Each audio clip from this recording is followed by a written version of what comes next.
Salut à tous, je suis hyper content de vous avoir encore une fois sur ma chaîne aujourd'hui.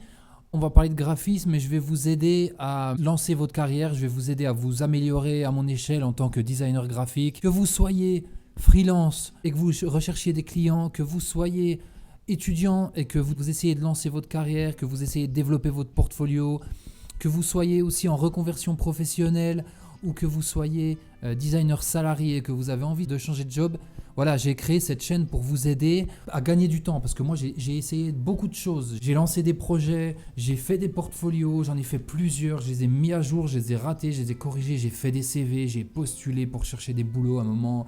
Voilà, j'ai fait plein de trucs. Du coup, mon but c'est de vous aider à devenir designer et de réussir tout ce que j'ai raté plus rapidement. Faire des erreurs en soi, c'est pas grave.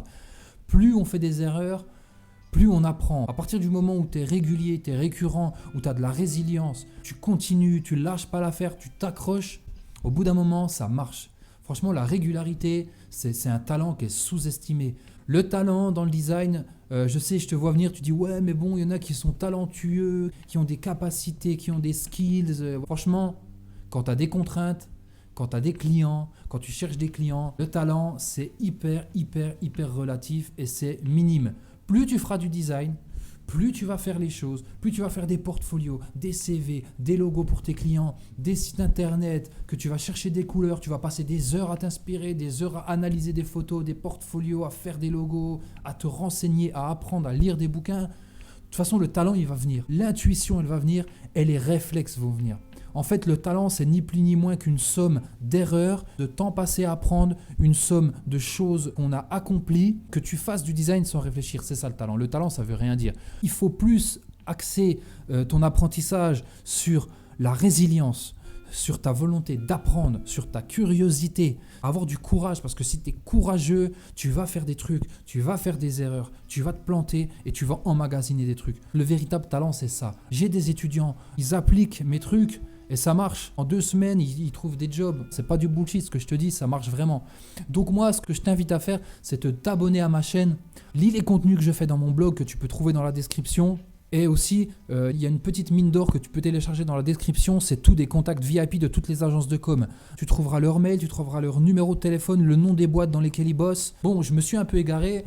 Mais aujourd'hui, on va parler de choses qui sont importantes. Souvent, les gens ils font la confusion entre une marque, entre une identité visuelle et un logo. Ces 3 choses ne sont pas exactement les mêmes choses. Moi, ce que je vais faire, je vais t'expliquer ce que c'est qu'une marque. Je vais t'expliquer ce que c'est qu'une identité visuelle et je vais t'expliquer ce que c'est qu'un logo et les points qu'il faut mettre dans ton logo pour qu'il soit réussi. On va commencer par ce que c'est qu'une marque. Une marque, c'est quoi? Alors, une marque, ce n'est pas un logo. Un logo, c'est un outil mis à la disposition d'une entreprise pour cristalliser un peu l'attention des gens. C'est un outil, c'est un symbole.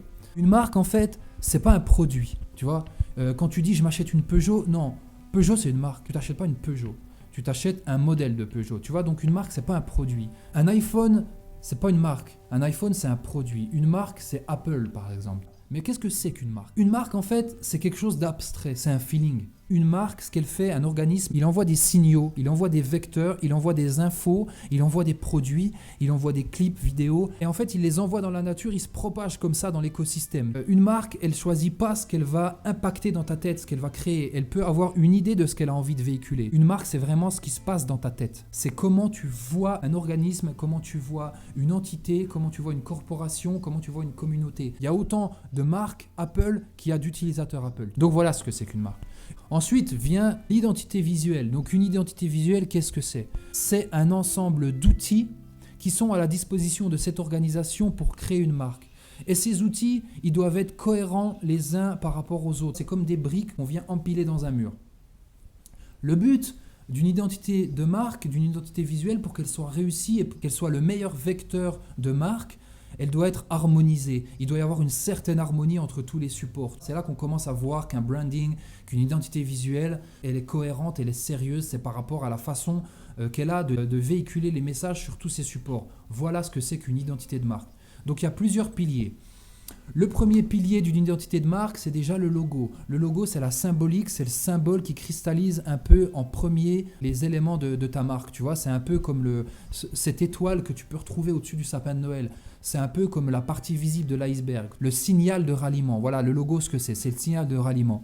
Ensuite, le deuxième pilier de ton identité visuelle, il sera constitué des polices de caractère que tu utilises sur tous les supports, qui sont hyper importants, parce que les polices de caractère, on les voit sur les sites internet, on les voit sur les campagnes d'affichage, on les voit dans les articles de blog, on les voit dans le logo aussi, et on les voit partout. Donc tu choisis ta police de caractère en fonction de ce que tu veux que ta marque évoque. Si tu as envie que ta marque évoque un feeling un peu décalé, tu vas utiliser une police un peu plus fantaisiste, tu vois. Si tu as envie que ta marque évoque quelque chose de sérieux, tu vas prendre des polices qui sont sobres. Si tu as envie de dégager une valeur ajoutée, tu vois, un élitisme, tu vas prendre une police de caractère qui a des sérifs pour donner de la richesse. Donc ensuite, après, il y a un troisième élément, c'est la palette de couleurs. En fait, la palette de couleurs, elle exprime beaucoup de choses sur ta marque. Il y a une théorie des couleurs. Chaque couleur, elle évoque dans l'imaginaire collectif, dans l'inconscient collectif, des sensations. Et ben voilà, toi, le choix de tes couleurs, ça va véhiculer beaucoup de choses. Ensuite, il vient les patterns et les motifs. On connaît tous le motif Louis Vuitton. Il y a aussi la texture d'Apple, ce métal brossé qu'on retrouve sur les ordi Apple, sur les Mac, sur les iMac, sur certains iPhones, sur les iPads. Les textures, les patterns, ça fait partie d'un des piliers de ton identité de marque. Après, tu as tout l'univers photographique, la façon dont les photos sont prises, la façon dont les photos sont shootées, le grain de l'image de tes photos. Ensuite, tu as tout l'univers iconographique, toutes les petites icônes, toutes les illustrations qu'on peut retrouver dans ta marque. Je pense notamment à la plateforme Zendesk, à la marque Dropbox. L'univers iconographique, pictural, les illustrations, c'est hyper fort. C'est le quatrième pilier de ta marque. Ensuite, il y a le son et il y a le design sonore. On a tous le bruit, tu sais, le bruit poum poum poum poum, tu sais, de Intel. Voilà, ça c'est du design sonore. Ça fait partie d'un des piliers de marque. Ensuite, vient la ligne éditoriale. Donc la ligne éditoriale, c'est la façon dont ta marque s'adresse à nous, que ce soit la ligne éditoriale écrite, la façon dont les phrases sont tournées, la façon dont les articles sont écrits. Il y a des marques qui ont une tonalité peut-être stricte, il y a des marques qui ont une tonalité humoristique, il y a des marques qui sont dans le second degré, il y en a qui sont dans la convivialité, tu vois. Bon, voilà, ça c'est toute la ligne éditoriale, la façon dont elle utilise sa rhétorique pour communiquer. Voilà, ça c'est un des autres piliers.